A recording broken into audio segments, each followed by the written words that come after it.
आज आपण पाहूया समानार्थी शब्द. सुंदर. सुंदर म्हणजे छान सुरेख. सूर्य. सूर्य म्हणजे रवी भास्कर. आकाश. आकाशला समानार्थी शब्द आहे नभ. प्रकाश. प्रकाश म्हणजे उजेड. चंद्र. चंद्र म्हणजे शशी. फूल. फूल म्हणजे सुमन. गवत.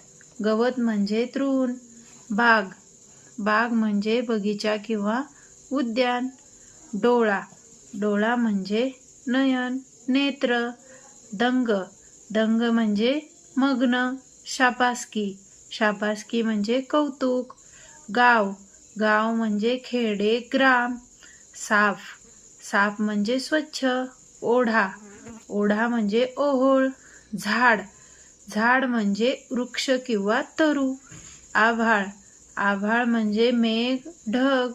इवलिशी. इवलिशी म्हणजे छोटीशी. जंगल. जंगल म्हणजे अरण्य. नदी. नदी म्हणजे सरिता. पोशाख. पोशाख म्हणजे पेहराव. विविधता. विविधता म्हणजे वेगवेगळी. मित्र. मित्र म्हणजे सखा, सोबती. घर. घर म्हणजे सदन. उत्सव. उत्सव म्हणजे सण. वर्दळ. वर्दळ म्हणजे गर्दी. आवाज. आवाज म्हणजे ध्वनी. रस्ता. रस्ता म्हणजे वाट. स्तुती. स्तुती म्हणजे प्रशंसा. नोकर. नोकर म्हणजे सेवक. उदर. उदर म्हणजे पोट. पाखरू. पाखरू म्हणजे पक्षी किंवा खग. गीत. गीत म्हणजे गाणे. नाच. नाच म्हणजे नृत्य. आनंद. आनंद म्हणजे हर्ष. गंध. गंध म्हणजे वास, सुगंध.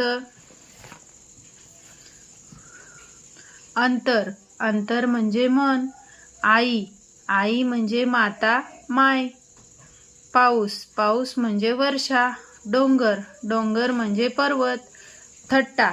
थट्टा म्हणजे चेष्टा, मस्करी. गट्टी. गट्टी म्हणजे मैत्री. संथ. संथ म्हणजे हळूहळू, सावकाश. वेग. वेग म्हणजे गती. छोटा. छोटा म्हणजे लहान. करामत.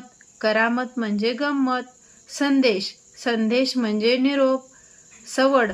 सवड म्हणजे फुरसत किंवा वेळ. ध्वज. ध्वज म्हणजे झेंडा. कष्ट. कष्ट म्हणजे मेहनत. खुबी. खुबी म्हणजे कौशल्य. लता. लता म्हणजे वेल. वारा. वारा म्हणजे वात किंवा पवन. नेहमी. नेहमी